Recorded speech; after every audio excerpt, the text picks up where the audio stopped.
The alert tone didn't give anyone time to breathe. At 0247 local time, the surface radar aboard the guided missile destroyer, USS Chaffee, lit up with contacts. Not one, not five, not a dozen.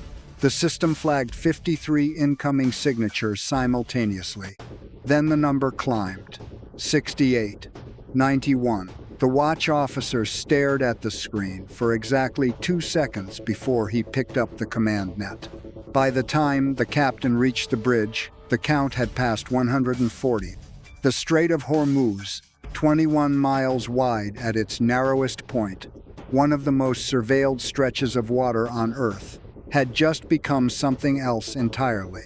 Something nobody had wargamed at this scale in open water. Not like this. The Chaffee was operating as part of a small surface action group, roughly 11 nautical miles south of the Keshem Island coastline, conducting a scheduled freedom of navigation transit, standard posture, high visibility mission. The kind of operation designed to send a message about who controlled these waters. In the Persian Gulf corridor, presence is policy. The ship had done this route before. Her crew had trained for harassment, for fast boat swarms, for standoff missile threats. What they had not trained for, what no crew in the modern U.S. Navy had faced in live conditions, was a coordinated swarm of over 250 unmanned aerial and surface systems, closing simultaneously from multiple vectors, launched from 3 separate points along the Iranian coastline, and from concealed positions aboard civilian pattern vessels that had been sitting stationary in the shipping lane for 6 hours. This wasn't harassment. This was a named operation. The asymmetric warfare doctrine Iran had been quietly refining for over a decade had just gone kinetic at full scale. The IRGC Navy's swarm concept, built on the idea that sufficiently dense, low-cost, simultaneous attack vectors could overwhelm any point defense architecture, was no longer a theoretical problem. It was on radar. It was closing at speed. And the Chaffee had approximately 4 minutes before the outer edge of the swarm entered engagement range. 4 minutes to decide everything. The drone component of the swarm broke into 2 altitude bands almost immediately. The lower tier, a mix of modified Shahed 136 derivatives, and what analysts would later identify as a new shortened wingspan variant, flew at between 15 and 40 meters above the water surface. That altitude was not an accident. It was chosen to complicate the fire control geometry of the ship's phalanx close-in weapon systems, which performed differently against low-skimming targets over sea clutter than against targets at standard engagement altitudes. The upper tier climbed to roughly 300 meters and fanned into a wide arc designed to force the ship's defensive radar to split its tracking bandwidth across an enormous angular spread. One system could not maintain full-quality tracks on everything in both bands simultaneously. That was the entire point.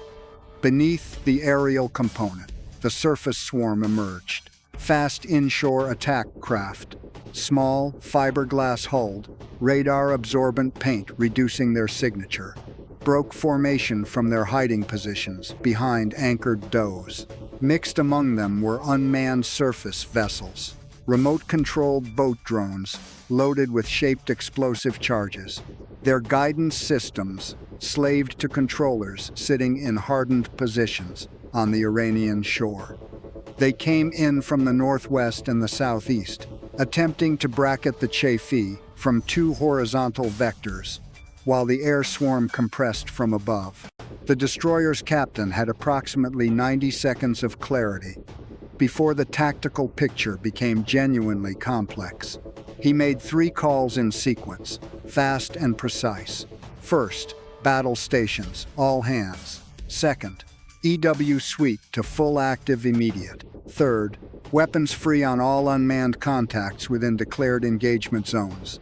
No further authorization required. The decision had already been made at the rules of engagement level.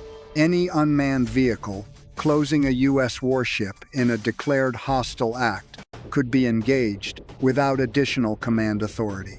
What nobody had written into the ROE was what to do when there were 250 of them, and you had finite ammunition. That calculus was now the Chafee's problem alone. The AN's LQ-32 electronic warfare system began working the drone frequencies immediately. Iranian swarm drones of this generation used a mix of GPS, waypoint navigation, and data link command override, meaning some of them could be jammed into flight path deviation, while others, running purely on preloaded terminal guidance, could not. The EW operators started identifying which birds were data link dependent and feeding jamming energy onto those frequencies. 11 drones in the upper tier began curving off their approach vectors within 30 seconds. Their flight paths bent, wandered, and 3 of them descended into the water without detonating. The operators pushed harder on the jamming bandwidth. The system was already at capacity. There were still over 200 contacts on screen. The 2 phalanx mounts, one forward, one aft, opened up on the lower tier surface skimmers. The CIWS system can fire approximately 75 rounds per second. Against a single incoming target, it is brutally effective. Against a coordinated multi-axis attack, it becomes a resource management problem. Each engagement burns ammunition. Each engagement takes time, fractions of a second, but fractions that accumulate. The forward mount acquired, tracked, and destroyed 4 drones in the first 18 seconds of engagement. Then it slewed to the next contact. Then the next. The computational geometry was managing itself. But the human watching the ammunition counter knew the math before the computer did. They were not going to shoot their way out of this alone. The SM-2 surface-to-air missiles came off the forward VLS cells in ripple fire, not against the drones, which were too small and too numerous for a standard missile engagement to be cost-effective, but against the suspected shore-based control nodes. 2 launch packages targeted the hilltop relay stations that Signals Intelligence had flagged as swarm command infrastructure in the opening seconds of the attack. If those nodes went down, a portion of the command-linked drones would lose their override capability and revert to autonomous terminal guidance, less accurate, less adaptable, but still lethal. The missiles left the cells with a sound that the crew in the lower decks described afterward as the ship exhaling. 60 seconds to impact on the shore targets. 60 seconds the Chafee did not have. The surface boat drones reached the outer engagement threshold for the ship's 5-inch gun. The Mk-40 mount trained onto the fastest closing surface contact and opened fire. First round direct hit. The unmanned boat detonated in a white column of water and fragmented hull. Second contact. Miss, correction. Hit on the 3rd round. The gun crew was working at maximum sustainable rate. But the surface threats were using a deliberate spread, not closing in a tight pack, which would allow a single burst to kill multiple targets, but spaced apart at intervals that forced individual engagements. Someone had thought carefully about how to make the Chafee work as hard as possible. The swarm was not dumb. It had been designed by people who had spent years studying exactly this ship, exactly these weapons, exactly these constraints. Then the first drone got through the outer defensive layer. It wasn't a large warhead. The Shahed-derived design carried a shaped charge optimized for penetration rather than blast radius. The kind of warhead that does not destroy a destroyer in a single hit, but does destroy specific systems, specific antennas, specific sensors. The drone came in at 11 meters above the water surface, threading the gap between a one phalanx engagement that had been committed to another target and the moment it could retrain. It struck the portside superstructure, just aft of the bridge wing. The explosion was contained. No crew fatalities in the first seconds. But the blast took out a section of the ship's SPS-73 navigation radar and damaged the aft communications array.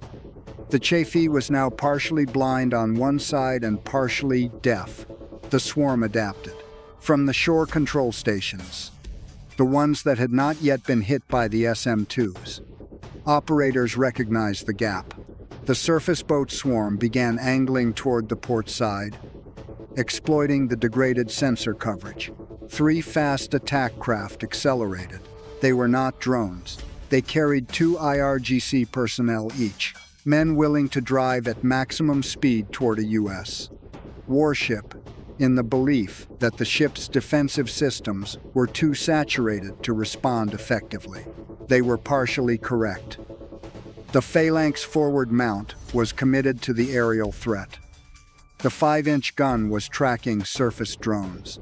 The portside coverage was degraded. One of the manned attack craft reached 200 meters before a crew member on the bridge wing engaged it with a .50 caliber M2 mount that had been manned manually when battle stations was called. The boat's engine compartment caught fire. It veered. The second craft was hit by a burst from a second manually operated weapons station. The third boat was taken by the Phalanx aft mount, which had finished its current aerial engagement and retrained to surface in under 3 seconds, 300 meters, 250 meters. The engagement was now happening at distances that naval tacticians describe with a specific term: uncomfortably close. Then the SM-2s hit the command nodes. The first relay station on the high ground above Bandar Abbas went silent at the precise moment the missile impacted. On the Chafee's EW screen, a cluster of drone contacts, 14 of them, immediately began deviation behavior, their flight paths randomized. Several turned back toward the Iranian coast. 2 circled in holding patterns with no terminal guidance to complete. The data link-dependent portion of the upper-tier swarm had lost its brain. The autonomous drones kept coming, but the coordinated saturation geometry, the carefully designed simultaneous arrival time that was the swarm's most dangerous attribute, began to break apart. Instead of a synchronized arrival wall, the remaining threat was now a disorganized stream. That was the difference. That was the margin. Disorganized is manageable. Synchronized saturation is not. The EW suite pushed its jamming advantage into the gap immediately. With the command node down, GPS spoofing attacks that had been partially blocked by the node's frequency hopping protocols now penetrated more cleanly. Another 9 drones began heading in wrong directions. The Phalanx scan. The Phalanx mounts, no longer facing a coordinated arrival, could now work through the remaining contacts sequentially. Each kill bought time for the next. The engagement queue was still long, but it was no longer accelerating. For the first time since the alert sounded, the crew could see the end of it. 41 minutes after the first radar contact, the last confirmed threat vehicle was destroyed by the forward Phalanx mount at a range of 310 meters. The Chafee was still afloat, still underway, damaged but functional. The after-action picture was detailed and grim in its clarity. 253 unmanned vehicles, aerial and surface, had been committed to the attack. Of those, the Chafee's defensive systems, EW suite, and supporting strike assets destroyed, diverted, or disabled 247. 6 drones reached proximity to the ship. 3 detonated. 1 caused significant structural damage. 2 caused minor systems damage. No U.S. personnel were killed. 4 were injured, 2 seriously. The ship lost approximately 60% of her portside sensor capability and required diversion to Bahrain for repairs. By every cold measure, the ship survived. By every strategic measure, the event was a warning that the existing calculus of naval point defense is approaching the edge of what it was designed to handle. This engagement was not a failure of American hardware. The systems performed. The crew performed. The kill ratios were extraordinary. What the battle revealed was something more fundamental and more uncomfortable. The logic of attrition favors the swarm. A single destroyer carries a finite number of defensive rounds, a finite EW bandwidth, a finite engagement rate. A swarm costs almost nothing per unit. The cost asymmetry. Hundreds of thousands of dollars per kill on the defensive side against perhaps $10,000 per drone on the offensive side cannot be sustained indefinitely at scale. Iran did not need to sink the Chaffee to win this strategic argument. It needed to demonstrate that the number existed, that the threshold could be approached, that with a larger force, or a second wave, or simultaneous attacks on multiple ships, the math breaks differently. What happened in the Strait of Hormuz that morning was not a battle won. It was a ceiling tested. And everyone in every naval command center on Earth who reviewed the raw data understood exactly what the numbers said. The era of swarm warfare had moved from the whiteboard to the waterline. The next engagement will start where this one ended.